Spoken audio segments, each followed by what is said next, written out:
بقول لك يا احمد، شفت المؤتمر بتاع النهارده بتاع ابل؟ شفت يا باشا، اتفرجت النهارده بس يعني ما شدتنيش حاجه يعني مفيش اي حاجه عجبتك في ولا المؤتمر؟ اي حاجه. التليفون بألف والف ومن غير سماعه. يعني انا مش عارف اللي بيستخدموا التليفون ده يعني ايه الحلو فيه، ايه الممتع. طب قبل ما تحكم، بس انت جربت؟ لا، طول عمري اندرويد، شاومي، هواوي، طب ما سوري. تحكمش كده لما ايوه تجرب. ماشي، بس يعني ايه الممتع في الايفون؟ انا مش فاهم. احمد، هو احمد انا عايز التليفون بتاعي يا احمد. هو سريع قوي كده ليه؟ يا احمد انا عايز التليفون بتاعي يا احمد. طب الساعه يا احمد.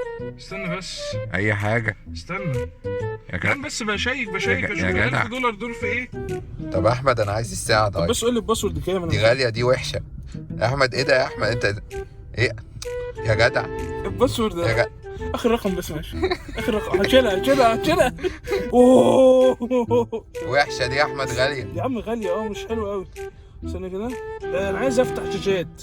شاشات. اه دوس دوسه طويله يا احمد. استنى ايوه زي ما انت بتعمل كده. في ميكي ماوس حلو عندك. استنى. دوس عليه. لا دوس عليه تاتش. طب في العاب هنا؟ لا مش اتاري مش اهو. طب انا ماشي. طب ايه، طب عايز اقيس. لا ابل وحش، قافل على ابل. عايز احمد مش اقيس عايز بتاعتك، اقيس وزن. غاليه وحراميه. عايز تقيس وزن انت في عايز اقيس صيدليه؟ عايز اقيس قلب. عايز تقيس قلب؟ اه، دوس على الكراون. ايه الكراون ده؟ ده. ده اه. ادوس عليه دكة دكة دوس جامدة. دوس. اوف ماشي. دوس على القلب، شايف القلب اللي... ايوه مش اكيوريت.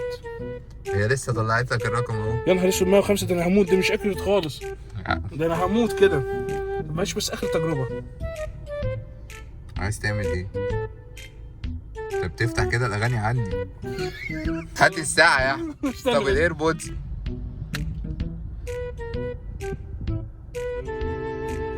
ما يطلعش ليه؟ ما يطلعش ليه؟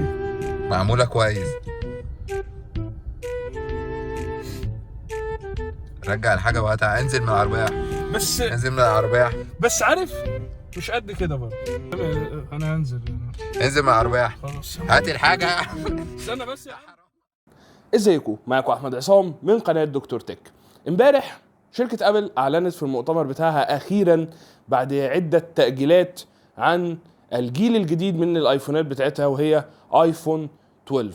تقريبا بقالنا مثلا فوق اكتر من 8 شهور عده تسريبات كتير لشكل الجهاز وامكانيات الجهاز والاسعار. في الفيديو ده هنتكلم عن كل التفاصيل اللي اتقالت في المؤتمر، وهنعرض الاضافات والتكنولوجيا الجديده في جيل ايفون 12 في اول المؤتمر. ودي تقريبا اكتر حاجه اخذت من وقت المؤتمر في عرضها، وهي تقنيه ال 5G الجديده.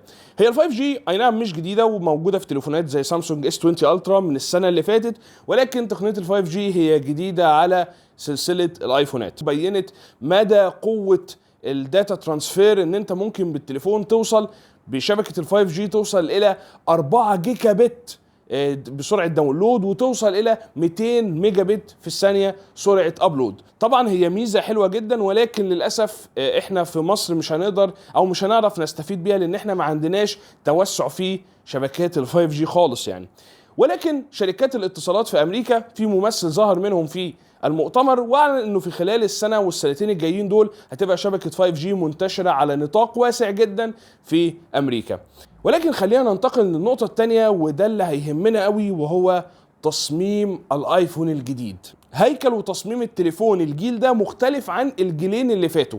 تصميم التليفون ده جاي بشكل مربع شبه تصميم الايباد برو، وتصميم التليفون عبارة عن حواف رفيعة جدا، شكل مربع ما فيهوش زوايا في الأطراف. وده نفس تصميم الايباد برو، مختلف عن تصميمات الايفون اكس ماكس والايفون 11.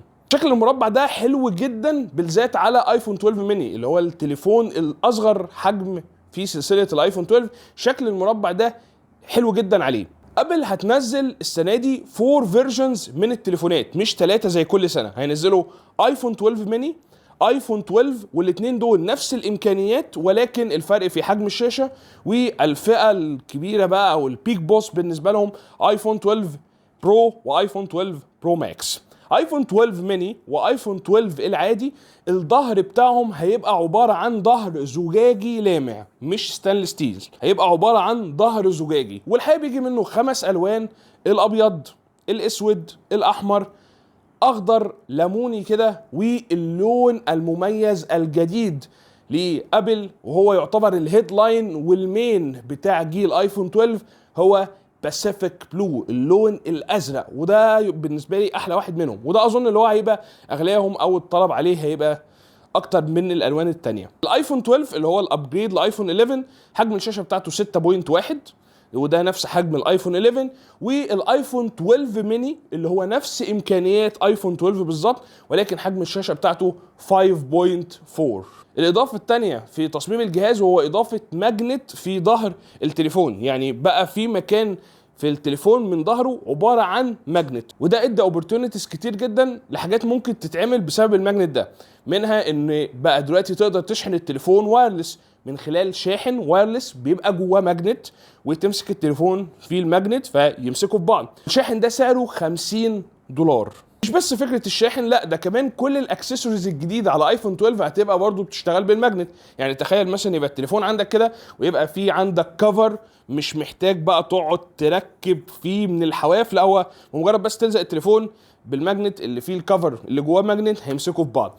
وعاملين شويه اكسسوارز عرضوها في المؤتمر بتاعهم زي الكفر، زي محفظه صغيره او حاجه تحط فيها الكروت بتاعتك، هيبقى في اكسسوارز كتير جدا تقدر تستخدم بسببها الماجنت اللي موجود في التليفون ده. كده احنا خلصنا تصميم الجهاز الجديد، خلينا نتكلم بقى عن شاشه الجهاز.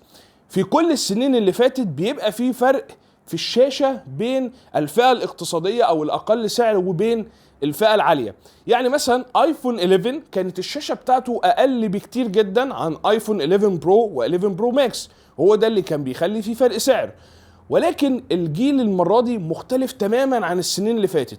ايفون 12 ميني، ايفون 12، ايفون 12 برو والبرو ماكس كلهم بيجوا بنفس كواليتي الشاشة. حتى الايفون 12 والايفون 12 ميني بيجي بشاشة سوبر ريتنا اكس دي ار او ال اي دي، ودي نفس الشاشة اللي موجودة في البرو والبرو ماكس واللي كانت موجودة في ال 11 برو ماكس. ما بقاش في شاشات خلاص اللي هي الاي بي اس القديمه دي اللي هي كانت موجوده في الايفون 11 العادي، ما بقتش موجوده خلاص. الجميل في الموضوع ده كله ان الشاشه دي هتبقى موجوده في كل النسخ، حتى اقل نسخه سعرا هتبقى موجود فيها امكانيات الشاشه دي. تصميم الشاشه نفسه ما بقاش معمول من الازاز، بقى معمول من حاجه اسمها سيراميك شيلد، هو بيبقى عباره عن ازاز موجود جواه او متطعم بكريستالات من السيراميك، فبيدي قوه ومتانه اكتر من الازاز العادي. لو جيت قارنت الايفون 12 بازاز الاجيال القديمه هتلاقي ان هو اقوى منهم ب4 مرات عن التليفونات القديمه. وبرده السيراميك شيلد موجود في كل الفيرجنز من اول الميني لحد البرو ماكس. اعلنوا في المؤتمر عن اسم البروسيسور الجديد اللي موجود في الجيل ده اللي هو الاي 14 بايونيك، وده بالمناسبه اللي موجود في الايباد اير اللي نزلوه من شهر 9، ولكن ما اتكلموش قوي في البروسيسور لان قوه البروسيسور هتقدر تبان مع الاستخدام للتليفون نفسه اول ما ينزل. طيب احنا كده اتكلمنا عن تصميم الجهاز واتكلمنا عن الشاشه، ولكن لحد دلوقتي ما لقيناش نقطه فارقه بين الايفون 12 العادي والبرو ماكس. ما هو ايه الفرق السعر بين الاثنين؟ ما هو ده في نفس الشاشه ونفس التصميم وده نفس الكلام برضو، مع اختلاف ان الشاشه اكبر يعني، ولكن ما فيش اي اختلاف لحد دلوقتي. الاختلاف كله في الكاميرات.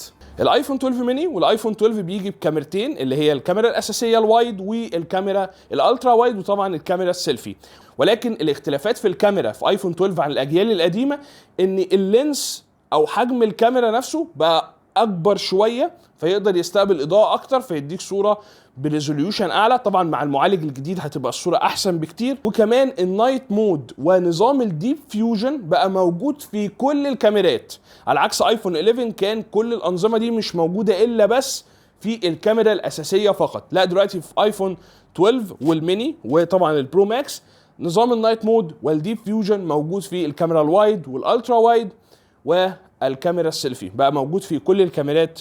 وطبعا الخبر اللي انتشر جامد جدا بعد المؤتمر اكتر من امكانيات الجهاز وضايق ناس كتير جدا ان مفيش راس شاحن في العلبه. هو التليفون هيبقى موجود ومعاه يو اس بي تايب سي، معاه وصله بس، لكن معهوش راس شاحن. والسبب ده هم اتكلموا عنه في المؤتمر، يعني حاولوا يبرروا ليه ان موجود في السوق دلوقتي في اكتر من 2 مليار راس شاحن تابعه لابل، وفي ناس دلوقتي اغلب الناس بقى عندها خلاص شواحن لابل. وكمان بالنسبه للسماعه فبيقولوا ان اغلب الناس بدات تعتمد خلاص على السماعات الوايرلس، فمش محتاجين ان احنا نحط سماعه. وكمان قالوا ان هم بيعملوا كده عشان يعني يحافظوا على البيئه وما يبقاش فيه هوالك كتير. ولكن يعني توقعي ان الموضوع مش كده خالص، هو الموضوع ان هم بيحاولوا يقللوا سعر الجهاز شويه نظرا للامكانيات اللي محطوطه فيه. وبالنسبه لموضوع سعر الجهاز فخليني اقول لكم اسعار الاجهزه ايه. سعر الايفون 12 ميني $700، وسعر الايفون 12 العادي $800. طبعا الاسعار دي اعلى بكتير جدا من التوقعات، واعلى بكتير جدا من التليفونات اللي بتنزل كل سنه، تقريبا اعلى $100. ودي ضريبه ال 5G للاسف. يعني فكره اساسا انك تضيف تقنيه ال 5G ده بيرفع من تكلفه الجهاز جدا. ولذلك الشركات اللي بتنزل تليفوناتها في مصر زي سامسونج مثلا، لما ينزلوا جهاز فيه 5G بره مصر بينزلوا نسخه ما فيهاش 5G، بتبقى اضعف في البروسيسور شويه، بتبقى اصغر في حجم الذاكره نفسها، بيبقى سعره اقل شويه عشان انت ما عندكش 5G اصلا في مصر، فتقدر تشتري الجهاز ده. انت لو بتتكلم مثلا على ايفون 12 $800، وخد بالك $800 ده ايه؟ ده هيبقى اصغر ساعة تخزين اللي هو 64 جيجا، ده مش هينفع معاك طبعا، انت محتاج 128 او 256، فهتدخل في رقم اكبر من كده بكتير. وطبعا ما تنساش انك هتجيب مثلا شاحن وايرلس، ده اكيد شاحن وايرلس على موقع ابل سعره $50، فانت بتخش تقريبا مينيمم في $850، فطبعا هو تكلفة اعلى بكتير عن التليفونات اللي قبل كده. خلينا ننتقل بقى من الفئة الاقتصادية بالنسبة لهم هم اللي هي ايفون 12 وايفون 12 ميني، ونروح لايفون 12 برو والبرو ماكس. ولكن في نقطة ان مثلا السنة اللي فاتت في ايفون 11 وايفون 11 برو كان في نقلة فعلا، لان كان في اختلاف في الشاشة واختلاف في الكاميرات واختلاف في عمر البطارية بين الاتنين، فكانت الناس بتميل اكتر تروح لكفة البرو والبرو ماكس. لحد اللحظة دي احنا مش شايفين اي اختلافات بين ايفون 12 وايفون 12 برو، وحاسس ان ايفون 12 ممكن يكتسح اكتر شوية في السوق، لانه هو في نفس الشاشة بتاعة الايفون 12 برو، نفس حجم الشاشة، نفس الديزاين. في فروقات بسيطة هنتكلم عليها دلوقتي في ايفون 12 برو او البرو ماكس، ساعتها هتقدر تحدد انت هتقرر تشتري ده ولا ده. ولكن انا شايف ان في افضلية الايفون 12 اكتر الجيل ده السنه دي عن السنه اللي فاتت. نيجي بقى لتصميم الايفون برو والايفون برو ماكس.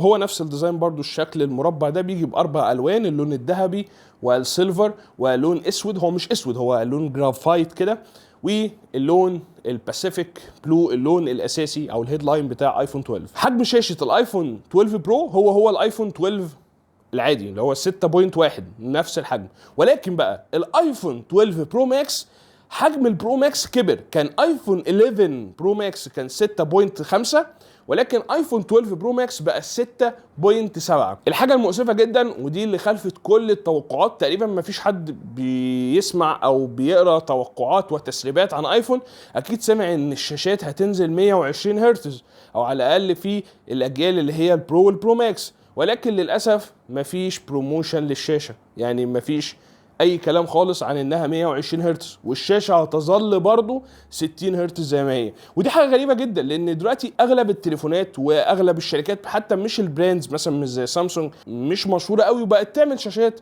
120 هرتز، فبقت هي حاجه ستاندرد. ولكن الغريب ان هم ما اعلنوش عن الموضوع ده، رغم ان كان الكل منتظر ان تبقى الشاشات 120 هرتز. ولكن في ناس بترجح ان الفكره دي هم ما عملوش ال 120 هرتز بسبب حاجتين. اولا عشان يحافظوا على عمر البطاريه، وده اللي هم نجحوا فيه جدا في ايفون 11 برو ماكس، ان هم يزودوا العمر الافتراضي ان البطاريه تقعد معاك يوم ويوم ونص. ال 120 هرتز انك تزود التردد بتاع الشاشه ده بياكل من البطاريه. والحاجه الثانيه ان ممكن ب 60 هرتز الشاشه ب 60 هرتز بس مع المعالج الجديد ما تحسش بفرق اصلا، وتحس ان في سلاسه وسرعه رهيبه جدا في استخدامك للتليفون. كل ده هيبان لما التليفون هينزل. كاميرات البرو والبرو ماكس مختلفه عن الايفون 12 في كذا حاجه. اولا هيبقى فيها 3 كاميرات مش 2، الكاميرا الاساسيه وايد والالترا وايد وكاميرا التيلي فوتو، وبيبقى معاهم سنسور اسمه ليد ار. ليد ار ده مش موجود في الايفون 12، ولكن هنا بقى كان مثلا في ايفون 11 وايفون 11 برو ماكس ما كانش فيه اختلافات بين الاثنين، كان حجم الشاشه بس. لا هنا في ايفون 12 برو ماكس في اختلافات عن الايفون 12 برو.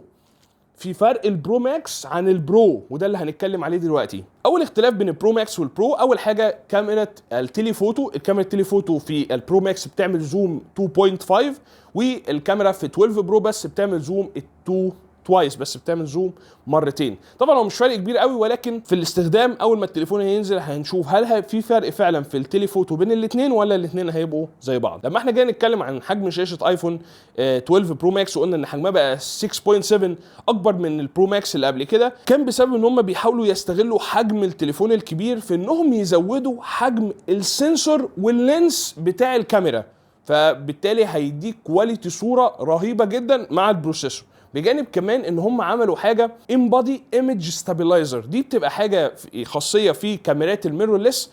مثلا انت لو بتصور فيديو وماسك الكاميرا في كاميرات الميرورلس، السنسور نفسه والعدسه بيحصل لهم بيتحركوا مع حركه الكاميرا بتاعتك، فبالتالي ما بتحسش بذبذبه او اهتزاز وانت بتتحرك، في ستابيليتي رهيبه جدا وانت بتصور الفوتج. ده نتيجه حاجه اسمها سنسور شيفت او لينس شيفت. دي كأن كده السنسور عايم او اللينس بتتحرك مع حركه الكاميرا بتاعتك، فبالتالي بتديك صوره ثابته جدا. تخيل بقى امكانيه موجوده في كاميرات ميرورلس هتبقى في كاميرا تليفون صغيره خالص بقى فيها الامبادي ستابلايزر، ده نتيجه ان السنسور واللينس بيتحركوا مع حركه التليفون بتاعتك. ودي موجوده بس في ال 12 برو ماكس، مش موجوده في ال 12 برو. وطبعا السنسور اللي موجود اللي هو الليدار اللي مش موجود الا في ال 12 برو و 12 برو ماكس، هو بيستخدم في الاوجمانتد رياليتي. يعني السنسور ده عباره عن انه بيبدا يصور الكورنرز بتاعه الاوضه اللي انت فيها، ويبدا بقى يعمل لك حاجات كده اللي هي فيرتشوال رياليتي، يبدا يضيف لك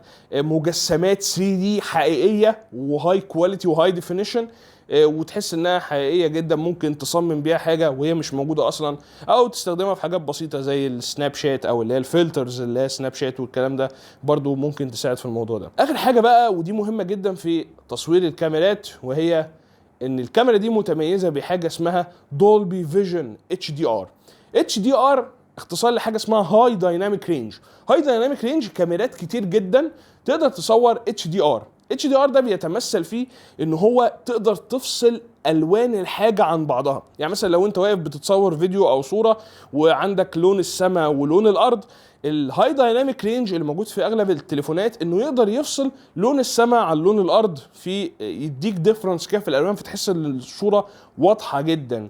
ولكن بقى الدولبي فيجن HDR اللي موجوده في ايفون 12 لا، ده مستوى تاني خالص، ده حاجه ادفانسد تماما عن ال HDR، ان هو بيبدا يعزل ويوضح كل بيك، بقى بيفصل درجات الوان كتير جدا، مش بيتعرف مثلا على لون او اتنين او يفصل بين مثلا سما وارض، لا ده بيفصل ما بين كل نقطة لون موجودة في الصورة بيفصلها عن غيرها، فبيديك طبعا درجة ونقاوة الوان غير طبيعية. وكمان تقدر تعدل على فيديو HDR، يعني كأنك مثلا شفت الصور ممكن تعدل في الوانها، لا هنا انت ممكن باستخدام الدولبي فيجن HDR تعدل على الوان الصوره دي وتطلع نتائج خرافيه. فانت انتقلت من انك بتصور فيديوز عاديه بتصور فيديوهات سينماتكس، وتقدر تعدل عليها، وانت بعد ما بتصور على طول تقدر تعدل على الالوان زي ما انت عايز بسهوله جدا. البري اوردر هيبدا تقريبا كمان يومين، وتليفونات الايفون 12 ميني والايفون 12 هينزلوا في اخر شهر اكتوبر، والايفون 12 برو والايفون 12 برو ماكس هينزلوا في اول نوفمبر. بس كده، اتمنى ان الفيديو يكون عجبكم. لو عجبك الفيديو ما تنساش تعمل لايك وشير للفيديو، سبسكرايب عشان يوصلك كل جديد، واشوفكم على خير في امان الله في فيديو جاي، سلام.